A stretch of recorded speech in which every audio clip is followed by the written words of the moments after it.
Yo, what's up, all you burner stoners and potheads? This is Weedman 420 with the Weedman 420 Chronicles. How are all you vipers doing out there? Mrs Weedman. Mr. Weedman. How the hell are you?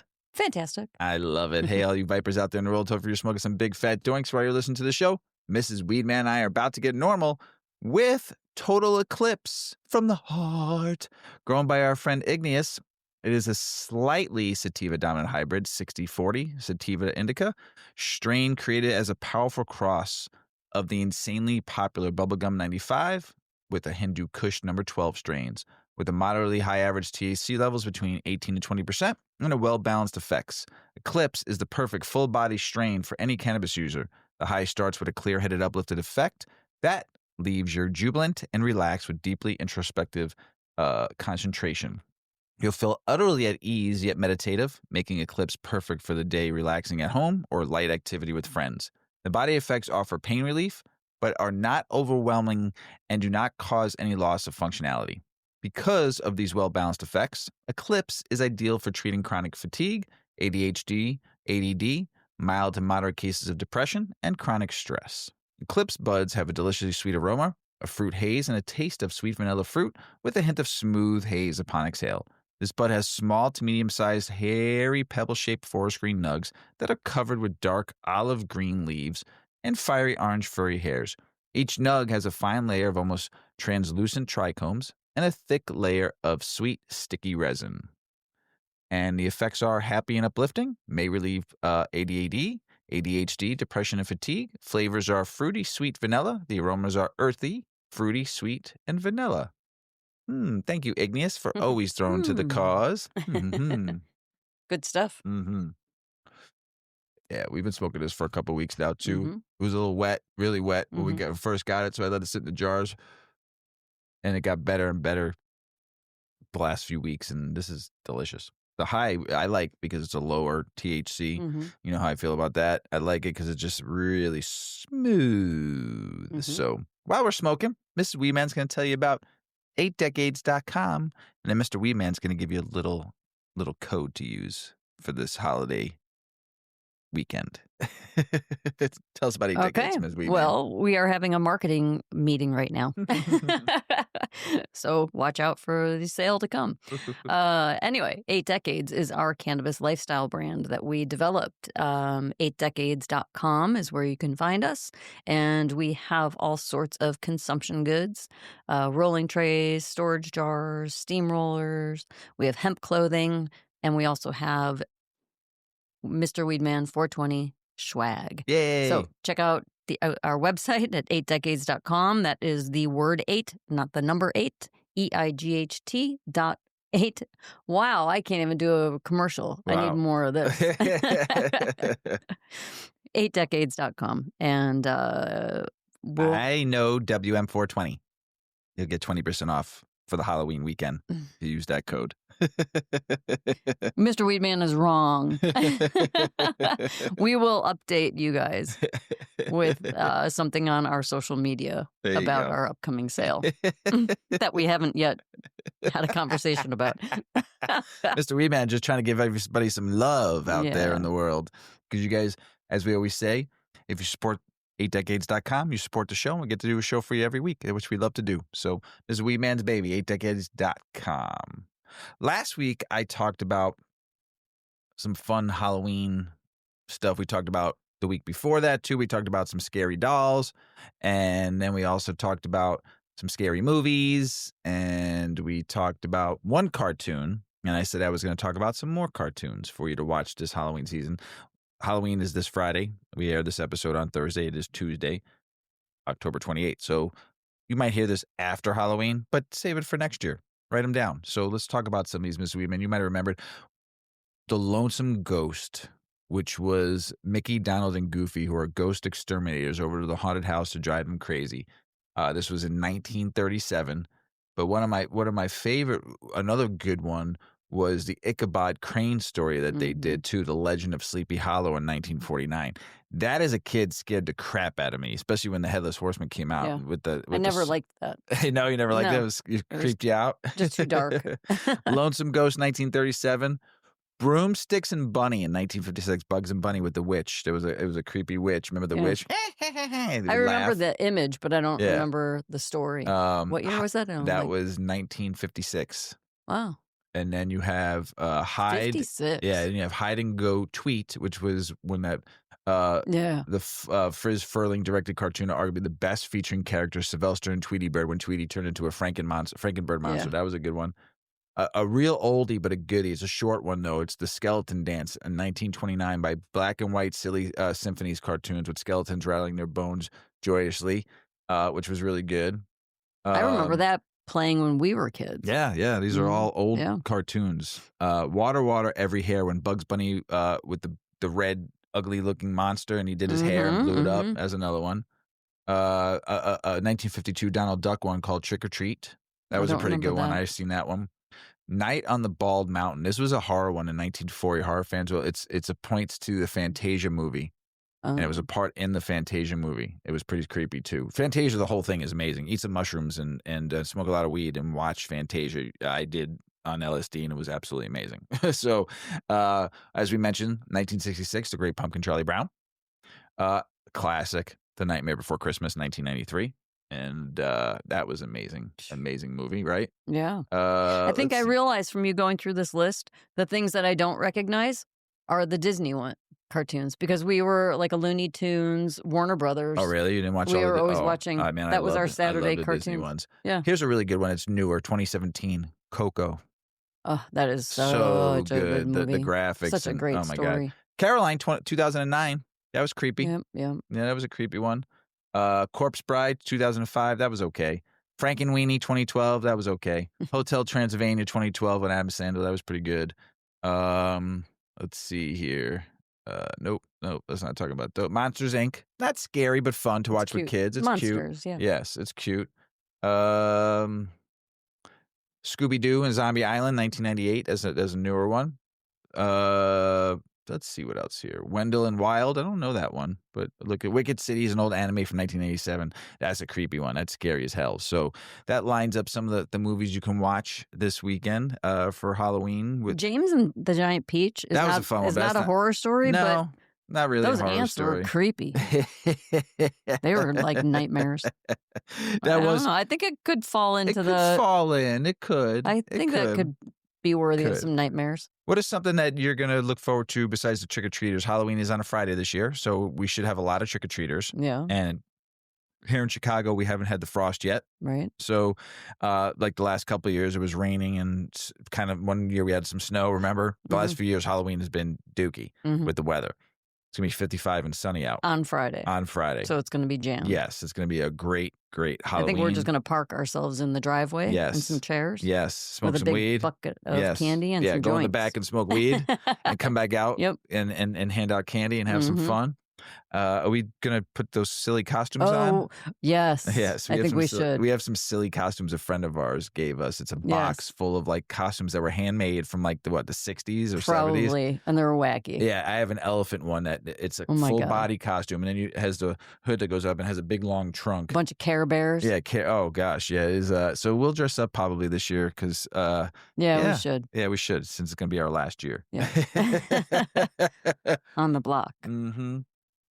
So we are excited to have Halloween, sit out in the driveway, pass out candy, and dress up in funny costumes. We can change every hour, too. It's kind of because we have like 12 different costumes. we could keep changing and we do. We have a bunch of different costumes. So, yeah, I think it'd be kind of funny to dress up. If you dress up in that Care Bear again, it'd be kind of cute with a little tail that wagged back and forth. Yes, I looked. Yep. What does a Care Bear's butt look like? I don't know. Ask Mr. Weedman. He'll tell you. You ready to get the show started before we go a different direction? Yep. Let's get going. How cannabis can help combat fall respiratory ailments. Mrs. Weedman knows all about respiratory infections. As long as I've known you, I think you've had almost one every year in 31 years of being together. So this article is laying up a topic you might not expect, but should absolutely know about: how cannabis can help combat those fall respiratory ailments. So fall is hitting. Crisp leaves, pumpkin spice everything, and yeah, all the flu, colds, congestions, coughs, and even the dreaded RSV. Season's moving in. According to the article from the Fresh Toast, autumn doesn't just bring cozy vibes. It brings a new set of health challenges. Now, here's where our favorite plant enters the scene. First up, non-smoking options. If you're sick, hacking, coughing, smoking cannabis might actually irritate your lungs and make things a little worse. So what do? Gummies, edibles, tinctures. These are even suppositories if you're in Alabama. There are some smooth rides. These let you ride the benefits without torching your respiratory system. Let's talk CBD and THC. Also, this article didn't mention some other ones too. CBG, CBC, THCV, some of my faves, CBN for sleep. It's more than just THC and CBD, but we'll go with what they're talking about. All right, so CBD and THC are what they bring. This article notes that CBD, the non-psychoactive compound, has anti-inflammatory properties. That means it may help calm swollen airways and ease the stuffy feeling. Meanwhile, THC can help the pain relief and sleep.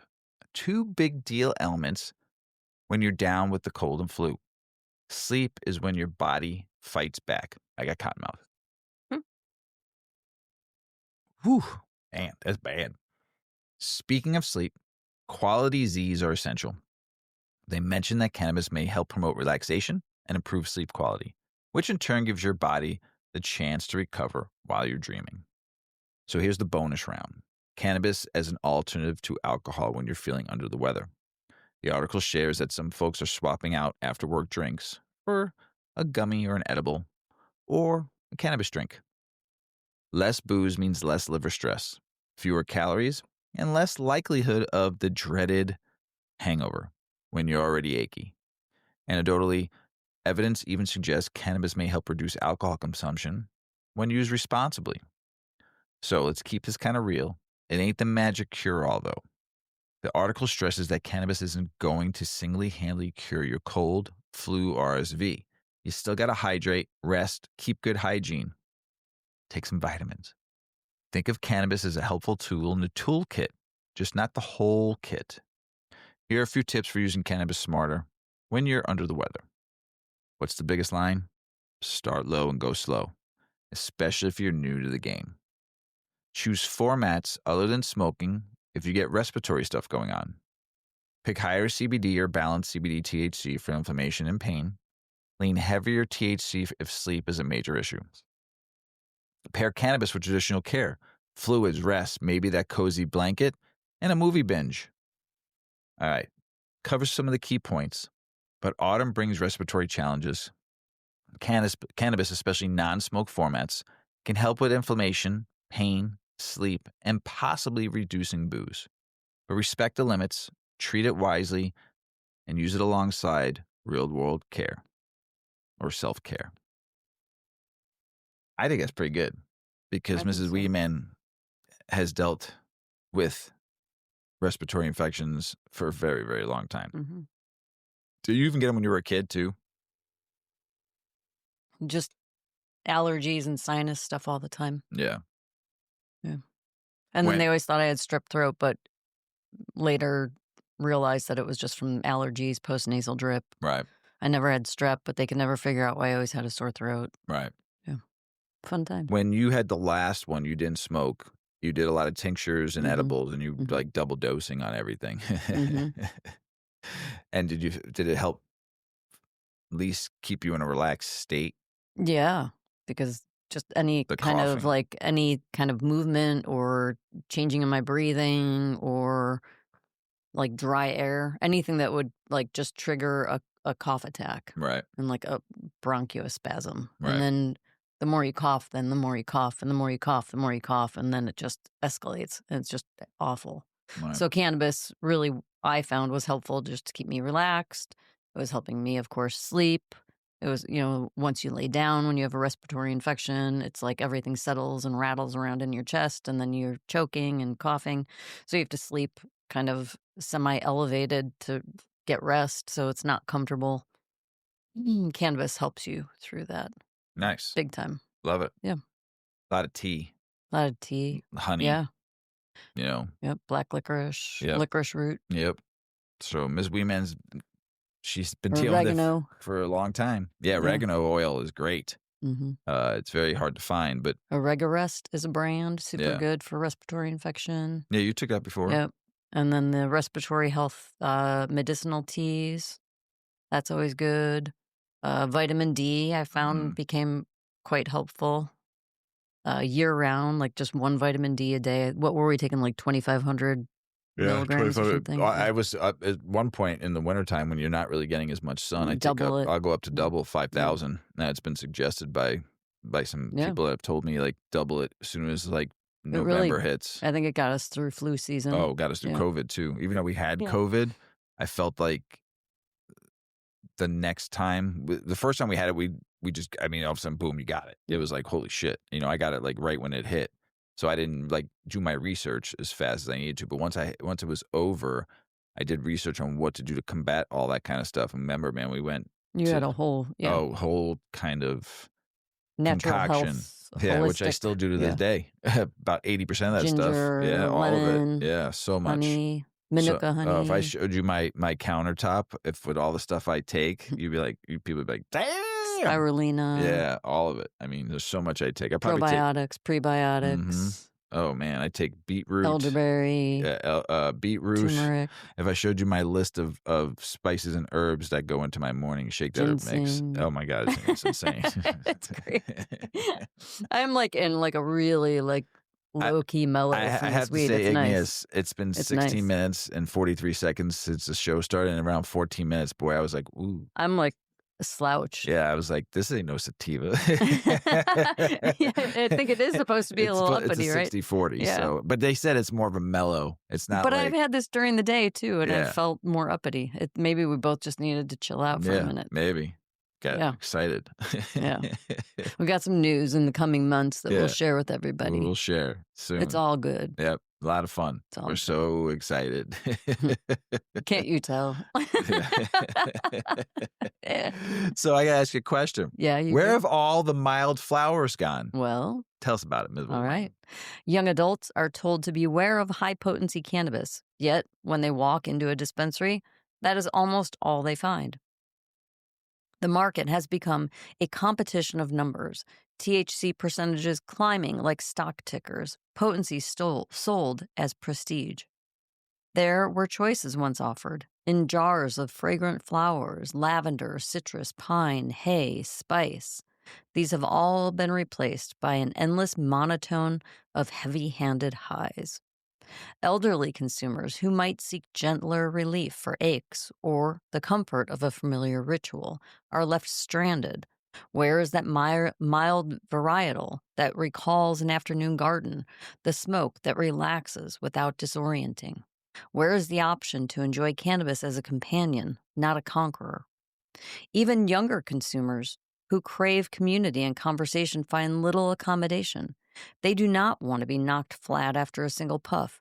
They want to linger, share, laugh, have an experience closer to sipping wine than downing grain alcohol. But the system is not designed for them. Society waves a finger, beware of the strong stuff, and the industry shrugs and says, it's the only thing we sell. Regulations reward what can be quantified and monetized, the highest THC number on the label. Industry follows that incentive, producing products that grow even stronger, ever less diverse. Consumers are caught in a paradox. The warnings are everywhere, yet the alternatives are nowhere. This is not a new story. Tobacco, once a genus of abundance, included an estimated 70 spices, all native to the Americas. Species. Ah. Yep. Species. Yep. Several of which were historically smoked, chewed, snorted, or even drunk. That diversity has been stripped away. Today, the market is dominated by ever more concentrated and convenient formats, culminating in vapes that deliver nicotine with pharmaceutical precision. Alcohol tells a similar tale, though with a few more hopeful twists. Beer and spirits still span a wide spectrum, though not as wide as they once did. Regulation made highly pure spirits a sustainable reality. Whiskey, often sold straight from the barrel, was adulterated by unscrupulous merchants with cheap spirits or toxic substances. Laws and standardization brought safety, but it also transformed whiskey into an everyday commodity. Copyright and trademark protections created virtual monopolies over certain drinks, while homogenizing what had once been a riot of local styles. The modern craft beer revival suggests that a consumer appetite for nuance can return. Opioids illustrate the point more starkly. For much of the 20th century, their use was carefully tiered. Codeine for a cough, morphine for surgery, heroin once disastrously prescribed as a safer substitute.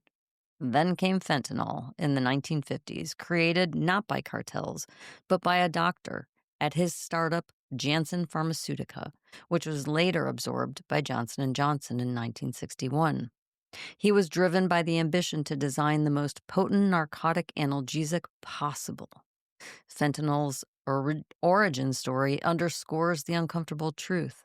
It was regulation and the pharma marketplace, not the Sinaloa cartel, that pushed opioids to their modern extremes. In each case, tobacco, alcohol, opioids, the middle ground eroded. And in each case, it was regulation, not the illicit market, that pushed products toward greater purity and thus potency. Legal frameworks tend to simplify and standardize, rewarding what is measurable and marketable, which often translates to stronger. And cannabis is following that same path. The moderate, the flavorful, the low-dose flower, the session beer of cannabis has vanished. In its place is a monoculture of ever stronger products, optimized not for experience, but for numbers. And yet, science tells us that less can often be more. Large doses of pure cannabinoids are consistently linked to adverse effects. Anxiety, paranoia, cognitive impairment, disrupted sleep, even paradoxical increases in pain. Lower doses, by contrast, often strike the sweet spot with far fewer risks. The best deals for consumers and the best outcomes for public health come not from chasing THC percentages, but from embracing moderation. It is time to re-educate cannabis consumers. The best deal in cannabis isn't the highest THC percentage. The best deal is the product that gives you the most enjoyment, the most relief, with the fewest side effects. That generally means lower potency cannabis. Cannabis is not a hurricane, where more force means more cleansing. It's not a blunt instrument where stronger equals better. That is a market failure. Public health officials warn of potency while dispensary shelves offer little less. Young adult consumers seeking sociability or elderly patients seeking relief, and everyone in between, are denied the option to choose products aligned with responsible use. If lower potency products were widely available, people could consume more responsibly and decrease their use more easily when they want to. That's not just consumer preference, it's a public health win. Think of it like beer. Not every day calls for a 14% triple IPA. Yeah, that's for sure. Most evenings call for a Pilsner, a light beer. Yes. Yeah, a lager. Yes. Products designed for sociability, moderation, and steady enjoyment. So good comparison. Cannabis should offer the same spectrum, products to savor, not just endure. There is a wide open market opportunity for cannabis companies willing to reclaim that middle ground, develop flavor-first, low-potency product lines, terpene-rich flower at 5 to 10% THC. Yes, talking my Consider language. balanced blends of hemp and marijuana, and session joints designed for sociability rather than obliteration. Mm-hmm. Brand them for experience, emphasizing aroma and taste, not just potency. Such products meet consumer demand for moderation, satisfy regulators calling for safer options, establish a more sustainable cannabis culture, and are aligned with clinical research on cannabis products, which will consistently show better outcomes with low to moderate potency products. Consumers deserve better. Young adults deserve choices that don't feel like Russian roulette. Yep. Elderly patients deserve products that soothe without overwhelming. Social users deserve flower that creates space for laughter, not silence. Until regulations and industry incentives shift, the market will continue to flatten cannabis into a one-note symphony of strength. But the demand for balance will not disappear. A folk song once asked, "Where have all the flowers gone?" In cannabis, the answer is brutally simple. They have been bred, regulated, and monetized out of existence. The path forward requires something equally simple. Bring them back in lower doses, with richer aromas and the promise of responsible use without punishment. That's what I'm talking about. Rolling Stone with a banger. Yeah. Banger. How long have I been talking about that? Yeah. How long have we been doing this show? Yeah.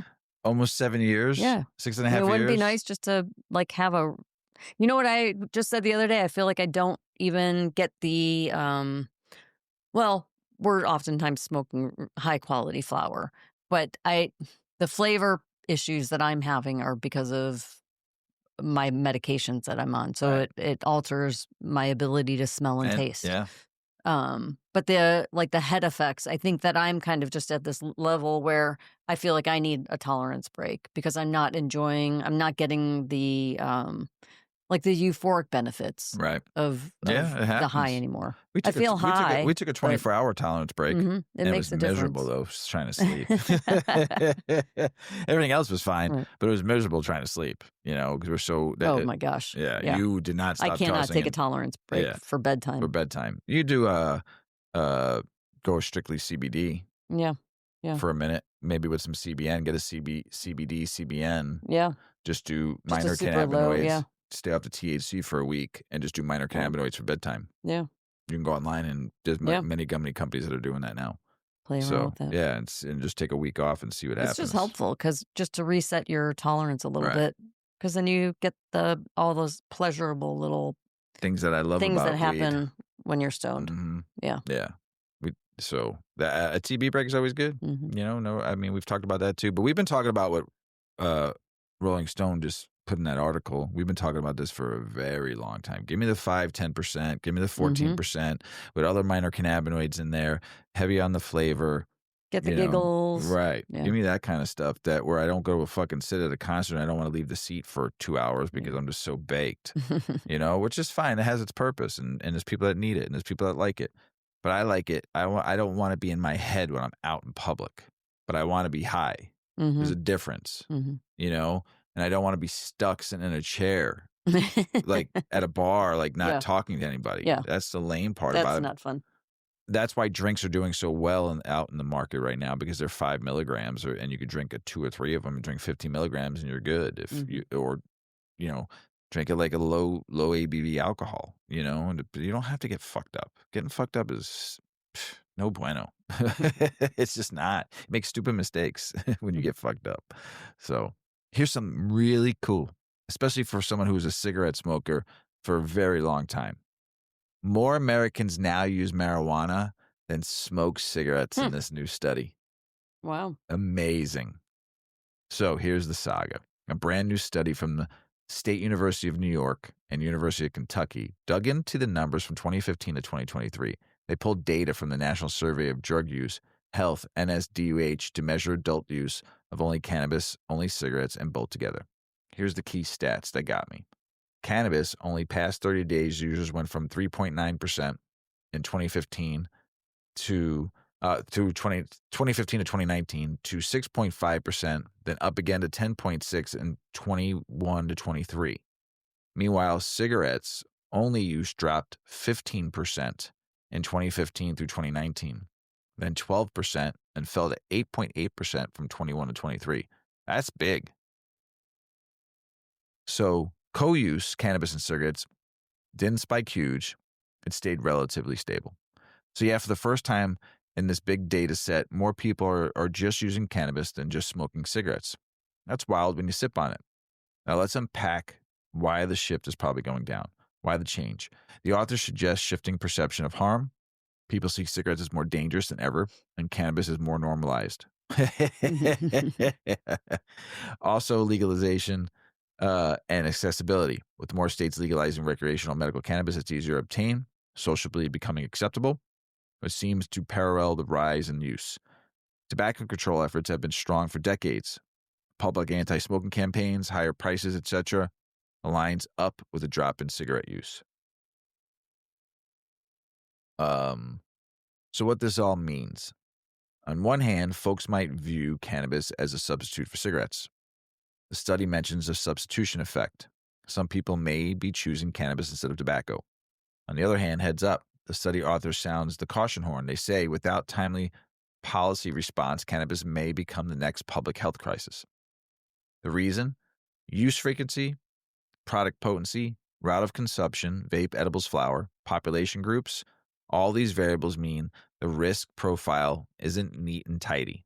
Even though cannabis has therapeutic potential, they stress heterogeneous effects by administration mode, potency, use frequency, intensity, and population. So here's something to keep in mind. Just because cannabis use is rising doesn't mean we know everything about the plant yet. So as Paulie always says, smoke smart. We talk about this a lot on the podcast. Understand your mode of use. Vaping, edibles, flower, very different experiences. And frequency matters. Just like smoking cigarettes every day adds risk, every frequent cannabis use carries its own health baggage. Legalization plus normalization don't automatically equal safe. Regulation, education, harm reduction are key. If you're using cannabis instead of cigarettes, that might be the next win. But you still got to monitor yourself, know your limits, stay informed. And as always, infrastructure matters. Access, quality control, and third-party testing. Knowing your source, that stuff counts. So here's to sum it up. More Americans now use cannabis than smoking cigarettes. A big shift in substance use trends, driven by changing norms, legislation, harm perceptions. But with that shift comes new questions. Are we ready to address potential risk? Are our public health systems catching up? You bet we're talking about that in future episodes, and we learn more. We'll share more. Right, Ms. Weedman? That's right. So here's another good one. Frequent marijuana use is tied to lower risk of liver disease from alcohol, this new study finds. Yeah. Tell us about it, Ms. Weedman. Yep. Frequent use of marijuana is associated with a reduced risk of developing liver disease from alcohol, according to a new study. In fact, people who meet the criteria for cannabis use disorder, or CUD, showed lower risk compared to both infrequent cannabis users and those who don't consume marijuana at all. The novel study, published this week in the journal Liver International, better get on board with that one, analyzed rates of alcohol-associated liver disease among 66,228 patients from 2010 to 2022.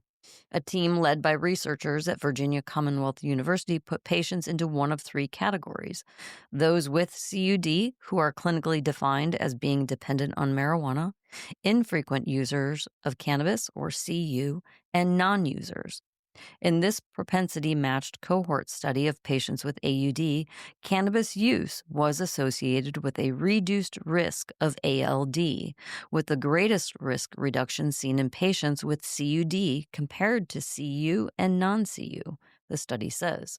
Our findings suggest that modulation of cannabinoid receptors may offer a new target for the development of pharmacological therapies for ALD. How about just give them weed? Based on previous research focusing on CBD, the study authors theorized that the non-intoxicating cannabinoid could be a driving force behind this medical association, though its clinical use remains limited. After adjusting for various factors, the study findings suggest that the cannabinoid system may represent a promising therapeutic target for ALD.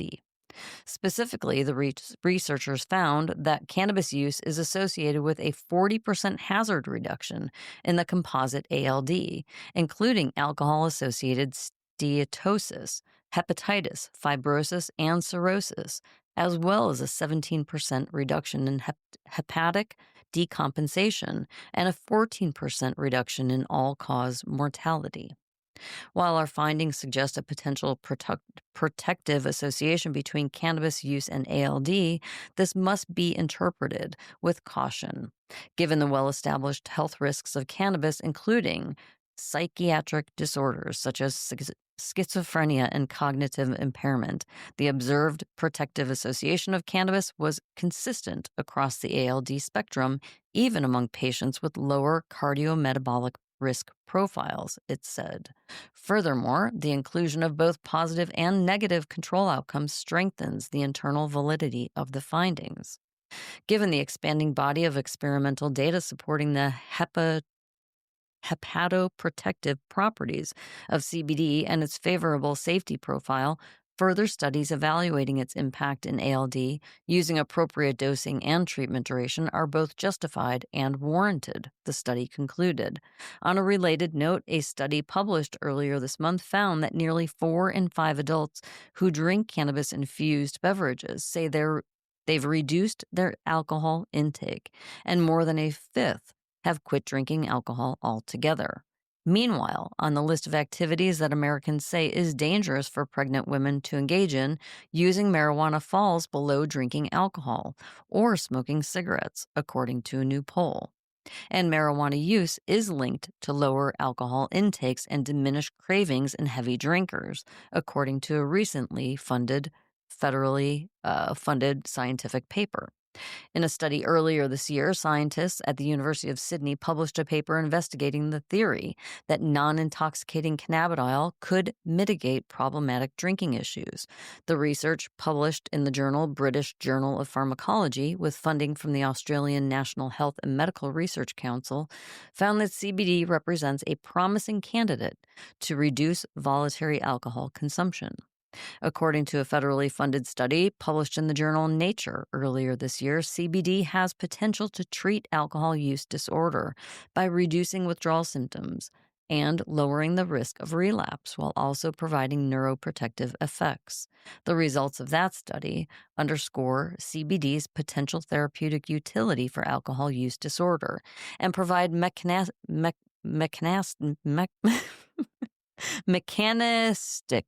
insights into its actions, they noted.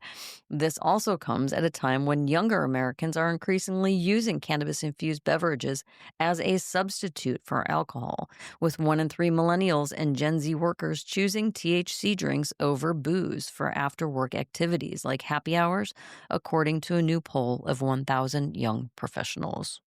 Yeah. Yeah. Political state and business news. Former Will Flanagan, ex-mayor of Fall River and owner of Cannabis Shop, was stabbed twice in the neck outside his dispensary last Monday night. He is in serious but stable condition. Cops say the attacker has been caught. Motive still a little murky. Stay safe out there. And remember, the streets don't always play nice. Big heads up for Massachusetts Green Scene. 2 ballot petitions titled An Act to Restore a Sensible Marijuana Policy have been certified and are on track to gather the 74,574 signatures needed to put the repeal of the adult use cannabis market on the 2026 ballot. Massachusetts, what are you doing? What are you doing over there, Massachusetts? In Virginia, adults can legally possess cannabis, but not retail sales yet. That would change based on November election. Abigail Spanberger supports building a regulated market, while Winsome Earl Sears opposes retail launches, citing safety concerns. Either way, the vote next month could unlock the shift from legal to buy to legal to walk and in purchase. The major alcohol industry just weighed in on the hemp game. The Wine and Spirits Wholesalers of America is lobbying Congress to regulate hemp-derived THC drinks instead of banning them. They're pushing for standards, labeling, and state-level oversight, telling that hemp beverages deserve the same respect as booze. Stay sharp. The regulations could move and reshape the whole market because they're making money on it. Alcohol, beer sales, liquor sales are down, in some markets down big time. And cannabis beverages, where we saw what happened with beer, wine, and liquor, you had that next wave of what they call RTDs, ready to drink drinks, alcohol in there, so people didn't need to go buy a bottle and make their own drinks. They were there free in cans, right? You had the seltzer spike, the RTDs, and now it's the next best thing or the best thing. cannabis drinks, THC. Yeah. right? Mm-hmm. Going to be a $5 billion market coming here pretty quickly. And now you have liquor companies and you have wine companies and you have the first cannabis beverage asked to come to the liquor forum and be a part of the group, and because they're going to make billions. They see it. It's the next It's going wave. into like the big box stores, right? Target is the first in Minnesota. There's another one now. I'll talk about it a little bit later. In Los Angeles, 2/3 of licensed cannabis shops owe the city a staggering $400 million in back taxes. With over 500 of 738 businesses delinquent, the city is proposing a tax amnesty plan, but only expected to recover a fraction of that. How about you don't recover any of it? Because you're destroying that industry in California. In West Virginia, lawmakers collected a whopping $34 million from the medical cannabis program, but $0 have been spent so far. The holdup: federal law still classifies cannabis as a Schedule I drug, so the state's playing wait and see with the bank accessing funding rollout. Stay tuned. It's wild green money limbo. $34 million can do a lot of good for a lot of people in your state, West Virginia. Use it to help with the opioid crisis that you had there many years ago and help people use it for your state, for the people. That's what it's there for. All right, we got to talk about small farm dreams in California and the fabled Humboldt County. The OG of weed culture, the tiny cultivators who built the game, are getting squeezed out after legalization. Rising fees, stacked regs, big companies bulldozing the market. Yeah, they vowed to protect the athletes, growers, but the script flipped. Stay tuned. The story is far from over. On the horizon, the Omaha tribe of Nebraska is kicking off its first ever Cannabis Commission meeting. Yay. I'm so excited. They're set to swear in 5 members, appoint officers, and dive into rules for medical and adult use cannabis on tribal land. Since legalizing back in July, they're moving fast, aiming to the real oversight, sovereignty, and regulated industries that works. Good for you, because that governor there can't do nothing about it. And that lieutenant governor can't do nothing about it because all they're trying to do is stop what's going on. They're not even going to let people get flower on the medical side of things. They hate weed. They don't want nothing to do with it. But people are going to come. Build it, and they will come. Yay. In Washington, D.C., 76-year-old Josefa Ippolito Shepard won a landmark court case against her neighbor for smoking weed too close to her home. The spell made her gag, and court agreed. Her right to peaceful living outweighed his once-a-day puffing. This one could reshape how neighbors handle cannabis smells nationwide. Oof, terrible. The Rhode Island cannabis regulators just approved a timeline to award 24 new adult use dispensaries license, kicking off applications through December 29, 2025, with possible awards in May of 2026. It reserves spots for social equity applicants and worker-owned co-ops, so the playing field is getting real. Stay tuned, the market is about to get fresh. The Illinois Department of Agriculture and Division of Cannabis Regulation just heard a major pushback from infusers, craft growers, and transporters over proposed rules that would let infusers produce concentrates or pre-rolls. Concerns also span licensing fees, lab standards, hemp or minor cannabinoids, and transport logistics. The IDOA says the conversations are starting. Stay tuned. The industry is in the thick of change. And Jason from Illinois News Joint, man, you're always coming up with the bangers for here in Illinois. You keep me much informed. Appreciate you, brother. Big loss. Terrence Allen, longtime San Francisco cannabis and LGBTQ plus icon, passed at age 72. He went from growing for AIDS patients to co-funding one of the first dispensaries, then chaired San Francisco's legalization task force. His goatee, earrings, and bold spirit made him unforgettable. Movement got heavy because of folks like him. Rest easy, legend. We've talked about him on the show, one of our 420 shows, remember? Mhm. I think it was like our second one or our first one. We did a list of all people that helped get cannabis in California and across the country where we're at today. Brownie Mary. Yeah. Yeah. I think he was from the Bronx, New York, too. That's why I liked him so much, too. The Food and Drug Administration is reviewing a petition warning that hair testing devices for cannabis can yield positive results from secondhand smoke, not actual use. The concern? People could be wrongly labeled as users facing job or legal trouble over mere exposure. Stay wise and keep those rights in check. In New Jersey, cannabis consumers feel like they're on hold while the gubernatorial candidates barely say, hey. Mike Sherrill and Jack Citrelli have a long list of issues to address: high prices, no home grow, medical program lagging. The message: time to drop the smoke rings and actually listen to us. Because yes, we vote too. We do. Now, passing the joint over to Mrs. Weedman.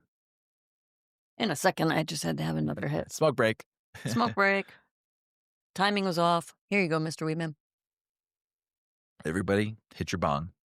Smoke your joint. Bong rips. All right. I've got some more political, state, and business news. Starting with Michigan, lawmakers are moving to cap dispensary licenses. What is going on with Michigan? And they're going to freeze new grow ops, one shop per 10,000 residents and none in smaller towns. Okay, that's like probably half of the state. Consumers overall could see fewer spots, and smaller cities could lose tax revenue and jobs. Looks like the state's rewriting the green game rules. Meanwhile, still in Michigan, the state's House pulled together a 4-bill package aimed at tightening the screws on black market weed and reshaping legal possession limits. House Bill 5105 and House Bill 5107 would slap felonies and hefty fines on big illicit grows, while they plan on raising legal possession thresholds for concentrates and plants. Big moves in the convenience store world. Circle K is diving into the cannabis space by partnering with Iverson, the former NBA star, and horticulture company to bring hemp-derived THC beverages to approximately 3,000 stores nationwide in 2026. What did I say earlier? Initial rollouts. Right? What did I say earlier about the wine companies? Yeah. And who do you think's distributing this? Right. You know, it's going to be beer and wine or liquor distributors too. Yeah. They're all making money off this now. It ain't going nowhere. Right. They're not now you have them involved. Circle K, Target, lobbyists now, money. You got to think about this, and you have a little insight coming from that world. Liquor, a lot of people don't realize liquor can't be directly distributed. Someone makes liquor, whether it's beer, spirits, wine, whatever. You're the manufacturer of that product. You cannot directly sell it to anybody. So it has to go to a distributor or a wholesaler, and then that person distributes it to the final retailer. Right. So for any of those distribution hubs, these big distributors, they cover miles upon miles of beverage distribution. Oh, yeah.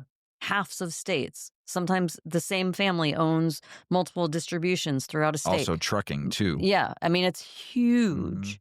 So if these, and trucking, because these products are going to have to travel around state to state.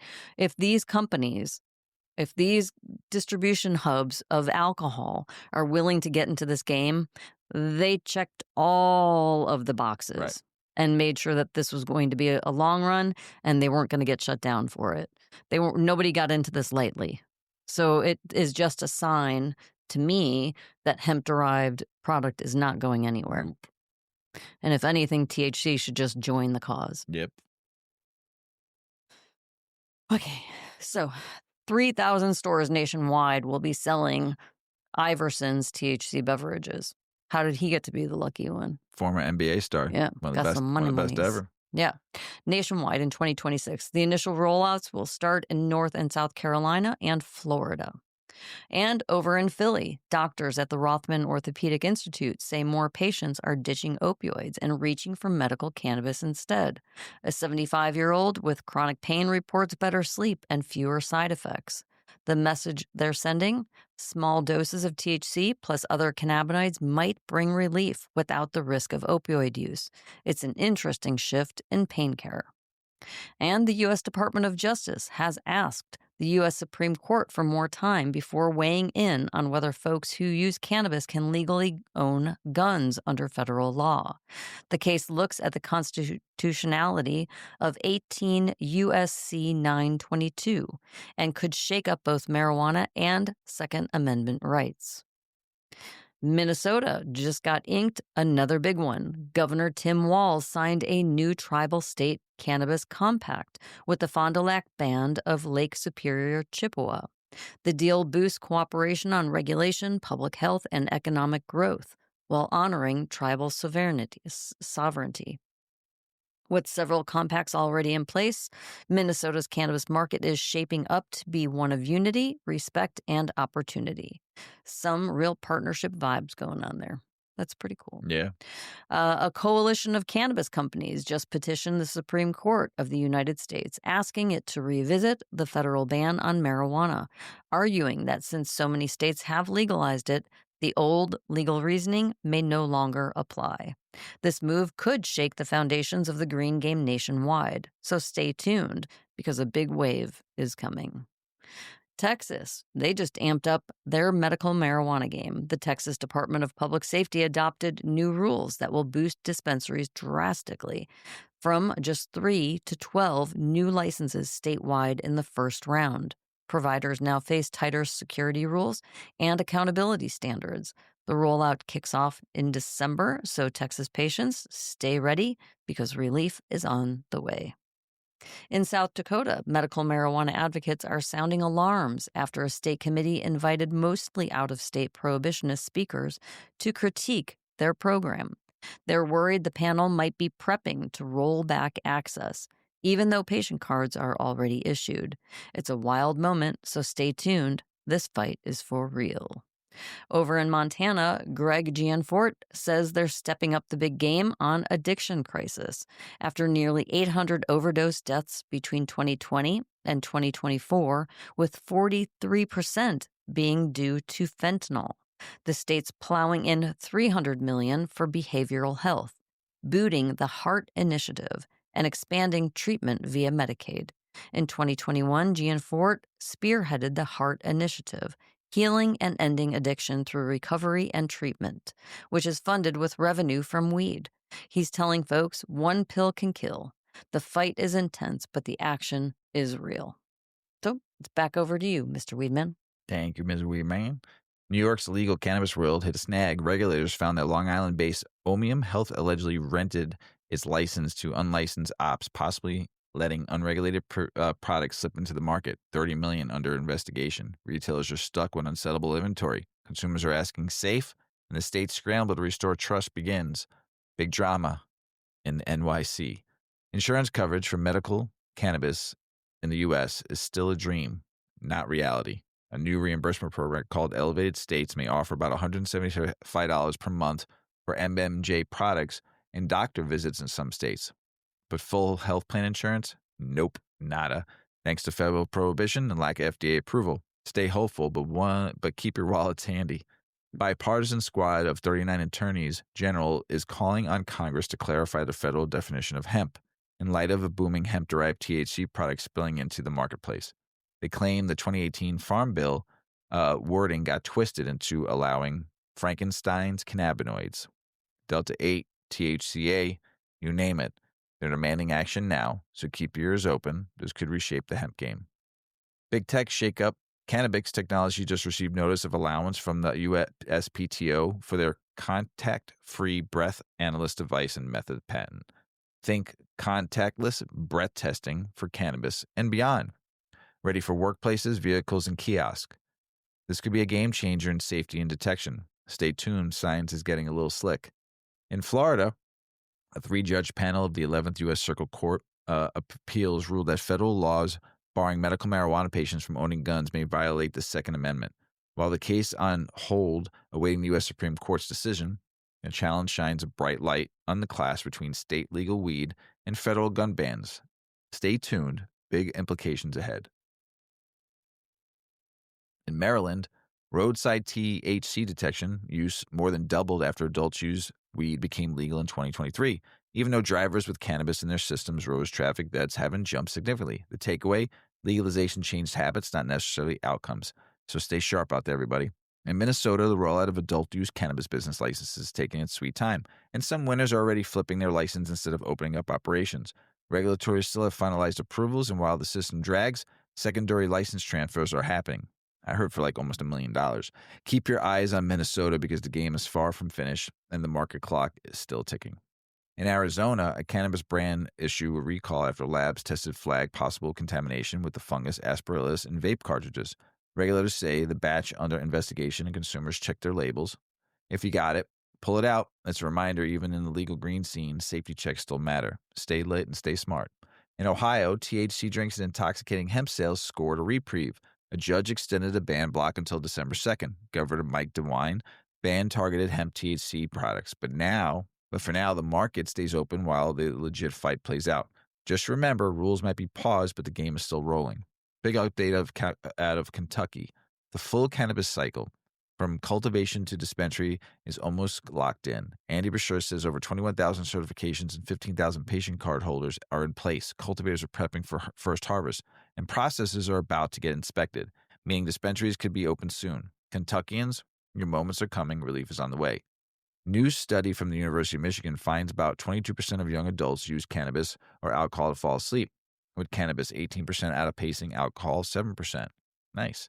In Missouri, a new attorney general is moving a crackdown on unregulated hemp-derived THC beverages, citing health and safety concerns, especially where kids might buy them.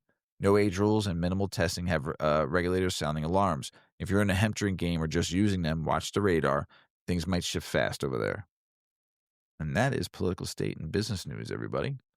Now, Reginald Reefer, another good article. Two of the fastest growing segments of the cannabis world are Gen Z women and people over 55 and up.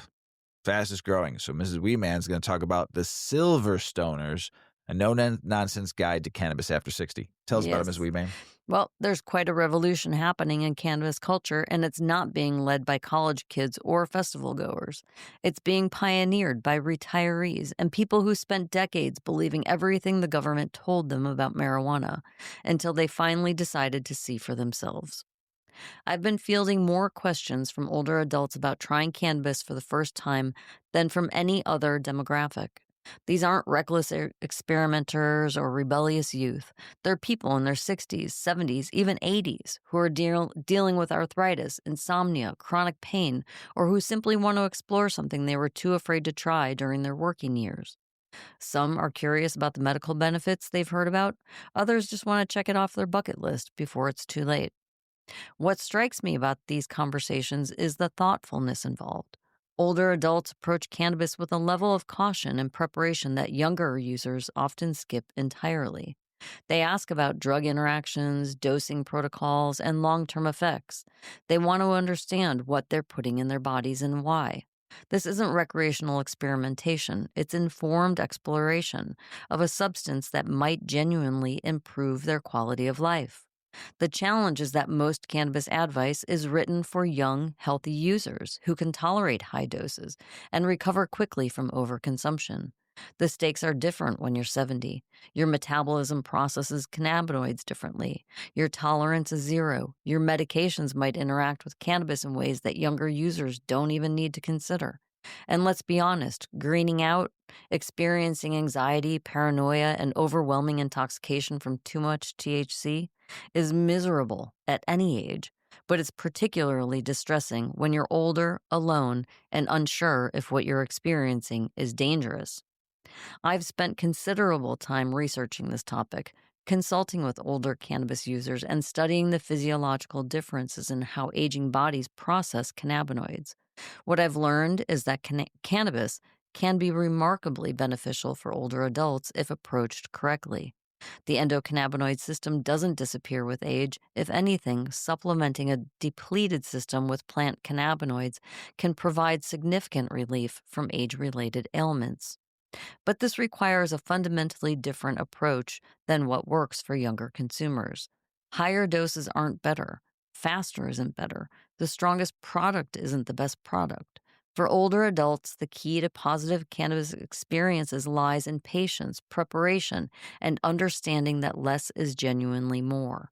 This article distills the best advice for anyone over 60 considering cannabis for the first time, whether for medical relief, recreational enjoyment, or simply curiosity about what all the fuss is about. So let's get into the essential guidelines and what actually works for older adults. We'll start with the non-negotiable foundation. Talk to your physician before trying cannabis. I know, this sounds like the boring disclaimer everyone ignores, but it's genuinely crucial for older adults. Cannabis interacts with numerous medications, particularly blood thinners, heart medications, and drugs metabolized by the liver. Your doctor needs to know what you're planning, not to judge you, but to ensure you don't create dangerous drug interactions. If your physician is hostile towards cannabis discussion, find a new physician or consult with a cannabis specialized doctor. Medical marijuana programs exist in most states, and cannabis friendly practitioners can provide informed guidance without the stigma. This isn't about getting permission, it's about getting accurate information about your specific health circumstances. The second principle is start low, go slow, and wait. This isn't metaphorical advice, it's literal protocol. For inhalation, smoking, or vaping, this means one small hit, and I mean genuinely small, like inhaling for 2 seconds and waiting a minimum of 10 minutes before considering another hit. The effects of inhaled cannabis manifest within minutes, reaching peak intensity around 30 minutes. If you're not feeling it after 10 minutes, you can take another small hit.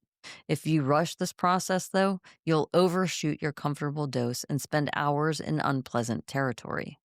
For edibles, the protocol is even more conservative. Start with 2.5 milligrams of THC maximum and wait 2 full hours, not 45 minutes, not 90 minutes, 2 full hours before considering taking more. Edibles are metabolized through the liver, converting delta 9 THC into 11 hydroxy THC, which is more potent and has longer duration. The onset is slow and unpredictable, varying too, based on metabolism, stomach contents, and individual physiology. The most common edible mistake among new users is taking more because it's not working, and then getting absolutely demolished when both doses hit simultaneously.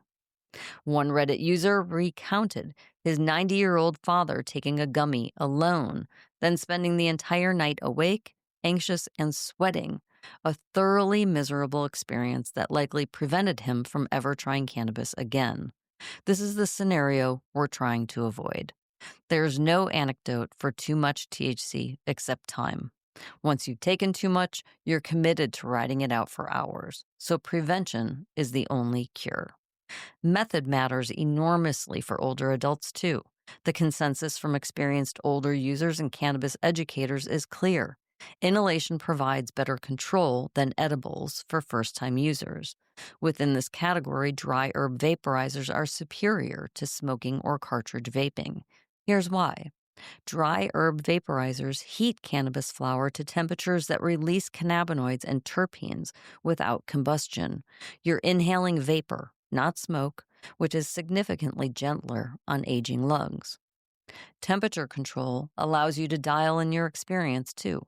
Lower temperatures, around 350 to 370, provide more clear-headed functional effects, while higher temperatures, like 390 to 410, produce more sedative body-focused effects.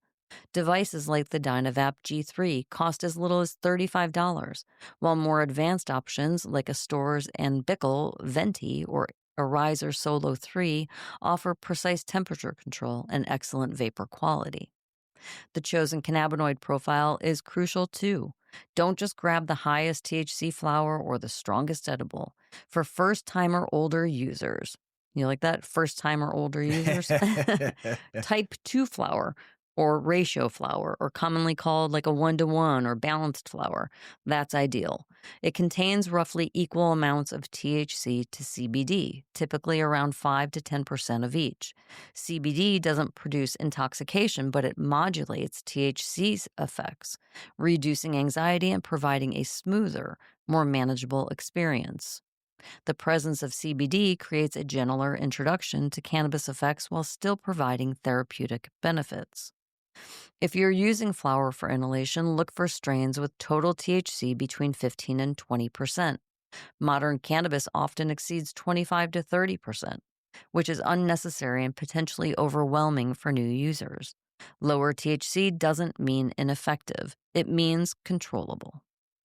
And set and setting. We talk about this all the time here on the show. Yep. It is really crucial. Cannabis amplifies your current mood and environment. A comfortable, familiar setting with a trusted person present is essential for first experiences.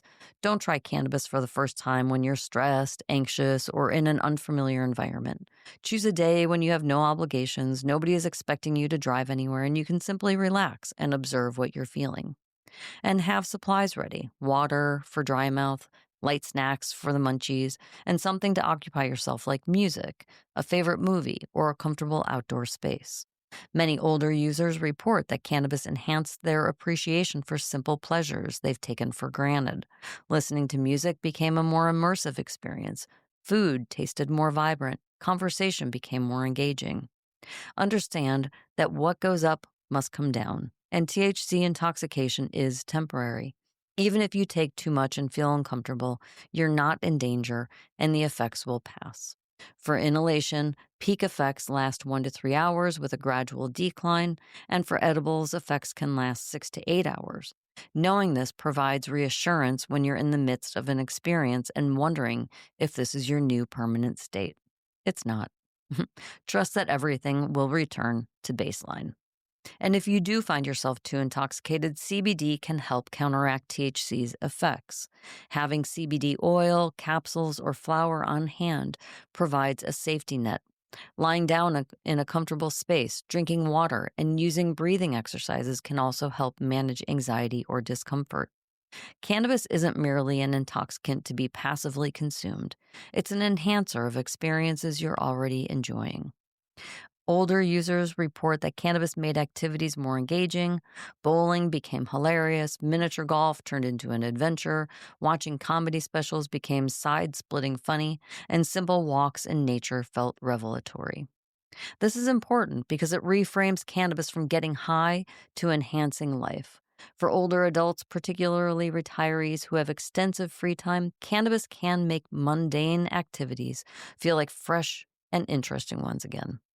One 60-year-old user on Reddit described retirement with cannabis as the best thing I've ever done, explaining that cannabis helps manage the aches and pains of aging while making everyday activities more enjoyable. So, consider non-intoxicating cannabis consumption. This is advice many people overlook. You don't have to get high to benefit from cannabis. Raw cannabis contains THCA and CBDA, the acidic precursors to THC and CBD, which are non-intoxicating, but provide an anti-inflammatory, neuroprotective, and other therapeutic benefits. So juicing raw cannabis leaves or adding them to smoothies delivers these compounds without psychoactive effects. Similarly, topical cannabis products like creams, balms, and patches can provide localized pain relief without any intoxication. These work through cannabinoid receptors in the skin and don't enter the bloodstream in significant amounts. For arthritis, joint pain, or muscle soreness, topicals offer therapeutic benefits without altering consciousness. Hemp-derived CBD products, which are federally legal, and available nationwide, provide another non-intoxicating option. Quality CBD can help with anxiety, inflammation, sleep issues, and general wellness without producing a high. This might serve as a stepping stone for older adults curious about cannabinoids but not ready for THC. Consistency matters more than intensity. Many older medical cannabis users find that low, regular doses work better than occasional high doses. Microdosing, which is consuming low-dose amounts of THC that don't produce noticeable intoxication but provide therapeutic benefits, has gained traction among older populations. This means maybe 2 to 3 milligrams of THC are taken daily, or a single puff from a vaporizer in the evening. The goal isn't to get high, it's to maintain a baseline level of cannabinoids in your system that supports the endocannabinoid system's regulatory functions. So explore different consumption times and contexts. Some older users find that cannabis before bedtime eliminates insomnia and provides deeper, more restorative sleep. Others prefer afternoon use for pain management without sedation. Still others use cannabis socially, finding that it facilitates conversation and laughter with friends and family. There's no single correct way to use cannabis. The right approach depends entirely on your goals, preferences, and your response. Don't fall for dispensary hype over THC.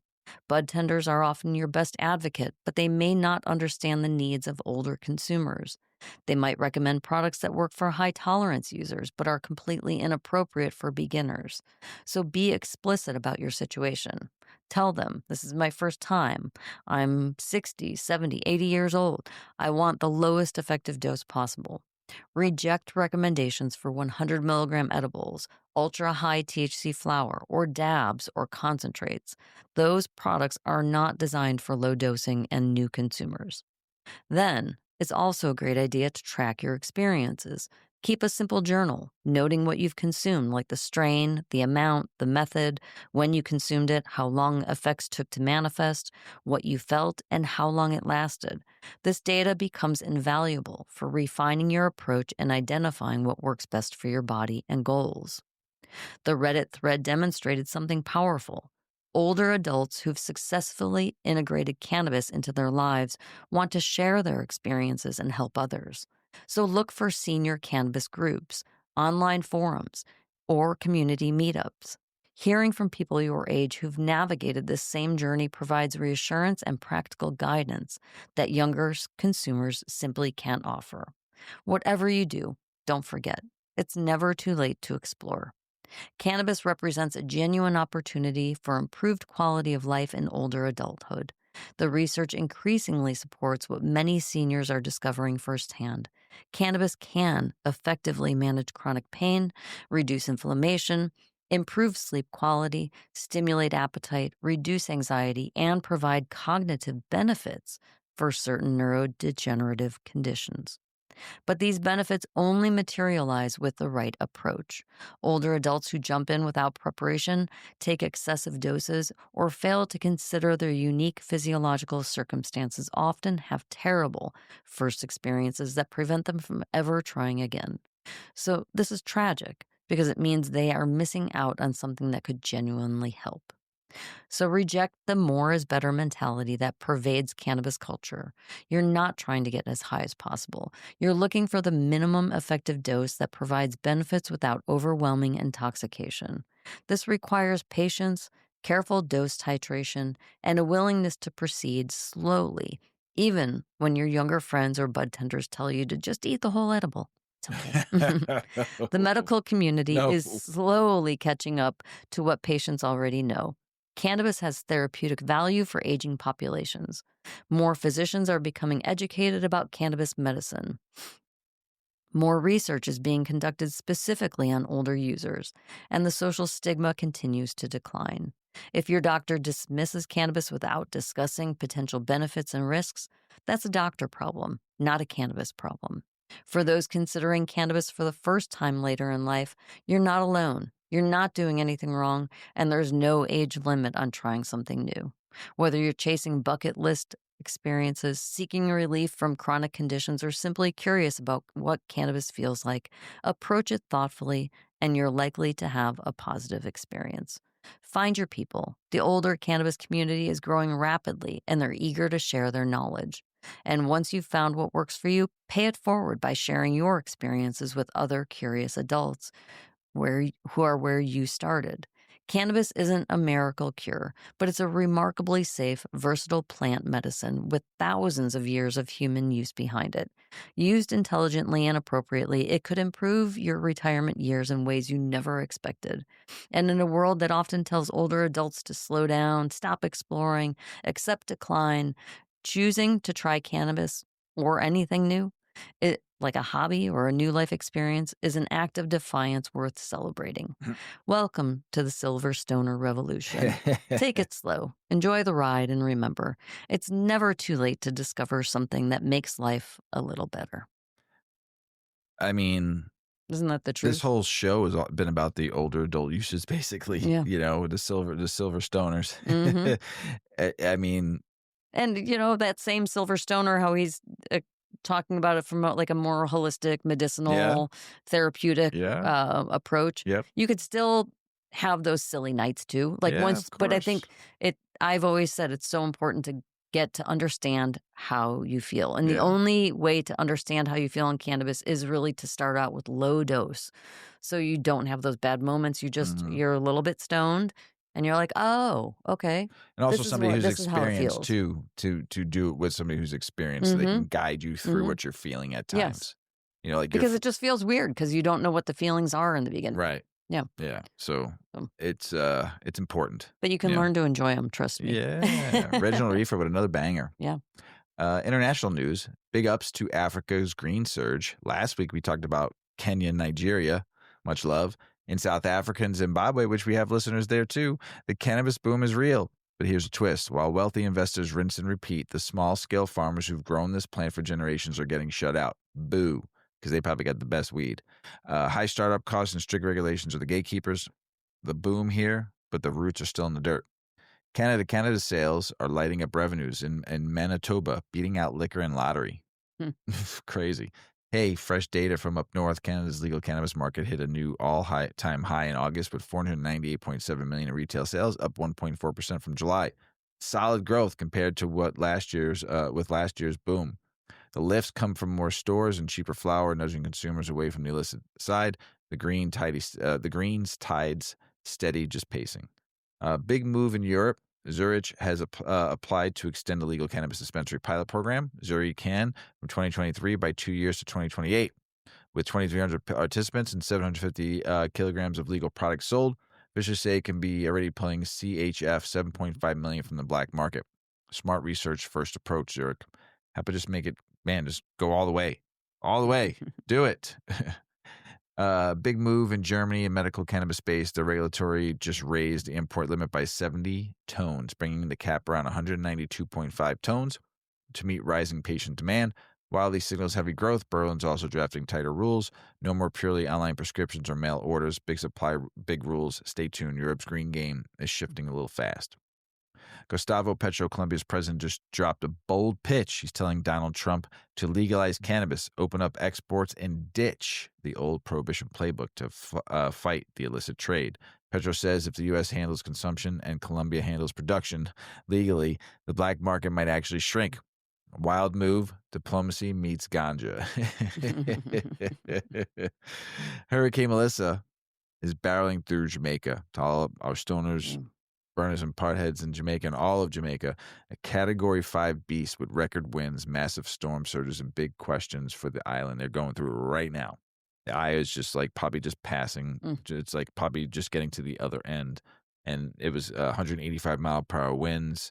It's the island's legendary cannabis scene, tourist scene. Cultivators and resorts are bartering down the hatches.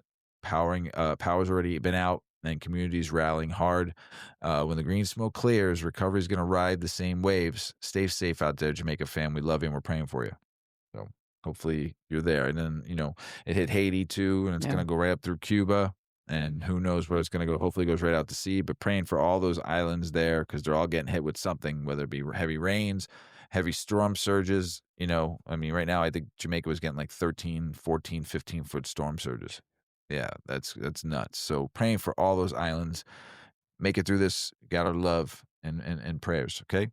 Over to you, Mrs. Weedman, because here it is, a new art series and mural unite cannabis, visual, and musical artist. Tell us about it, Mrs. Weedman. Want some? Sure.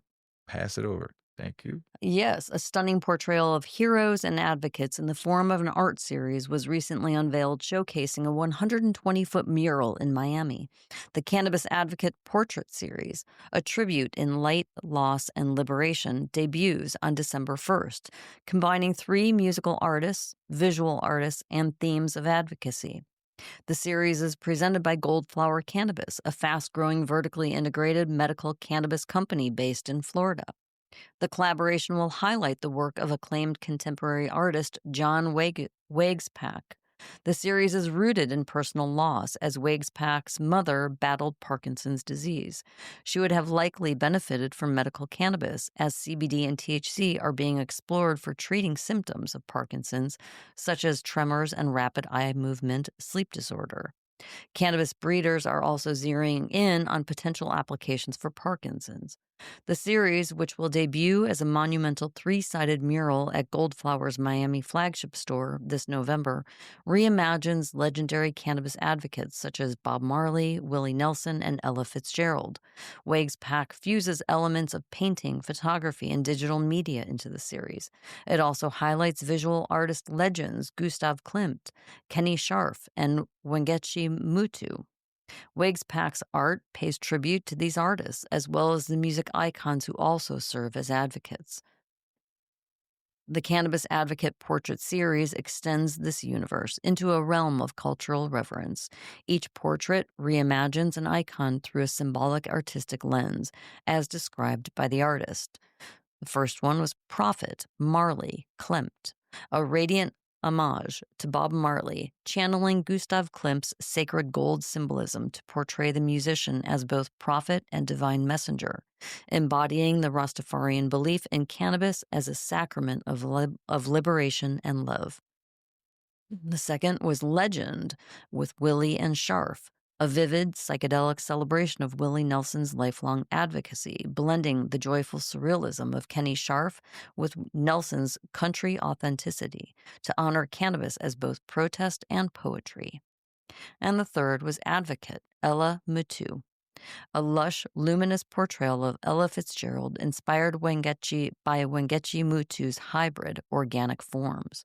Fitzgerald emerges as a matriarch of sonic healing, her image blooming with rhythm, rebellion, and regeneration. Wake's Pack explores what he calls the RGB universe, which is a concept rooted in red, green, and blue light that recognizes digital technology. The visual arts are varied, coming from different eras. Klimt, whose Art Nouveau masterpiece was stolen by the Nazis in 1941 and sold for a record $135 million in 2006. Sharf came from another generation, hailing from New York City's East Village. He helped to define urban art. And acclaimed Kenyan artist Mutu frequently incorporates the female body into her work. His work transcends art. It's a narrative of liberation, legacy, and light, says Goldflower Cannabis President Angelo Lombardi in the announcement. We're honored to bring this vision to life and to continue our mission of celebrating the creative and healing power of the plant. Similarly, the music artists featured created immeasurable impacts, sometimes overlapping with cannabis. Several of Bob Marley's children and grandchildren, for instance, are involved with cannabis and hemp businesses. Goldflower has opened around a dozen locations around Florida, with more to come. To learn more about this art series, you can visit their webpage. Nice. Yeah. The Bob Marley artwork is pretty cool. Awesome, yeah. Mm-hmm. I didn't see the other two, but they highlighted the Bob Marley one on the article. So, Mrs. Weedman, Mr. Weedman. That's the end of the show. Yep. Got anything else to say before we go? Everybody have a great week. Get some trick-or-treating. Make sure you get some Milk Duds and Almond Joys and enjoy them. Which one's got nuts? Mounds. Don't. I mean, it's kind of self-explanatory, right? Almond Joy. I just wanted to make sure you knew. Sometimes you feel like a nut. Sometimes you don't. Almond Joy's got nuts. Mounds don't. We're nerds, everybody. Even she would never want to be a nerd, but Mrs. Weedman's got her I'm nerdy. a nerd. She's a nerd too. And nerds live longer. Live on, nerd. There you go. Hey, everybody out there, we love you. Thanks for listening. We really appreciate all the love, all the comments, all the support on 8decades.com. We really love you out there. And stay safe, everybody. Be kind to one another. As Paulie always says, smoke smart, puff, puff, and away. Puff, puff, pass. Check out our cannabis lifestyle brand online at 8decades.com. Our custom smokes and accessories are perfect for your coffee table, bedroom nightstand, or kitchen counter. They're designed for you to show them off. The Canna community is also loving our hemp and cotton blend t-shirts, sweatshirts, scarves, and hats, finished off with our 8 Decades logo. We've got some awesome, long-lasting goods that will be your favorite for years to come. 8 Decades, because a 9th decade of cannabis prohibition isn't acceptable.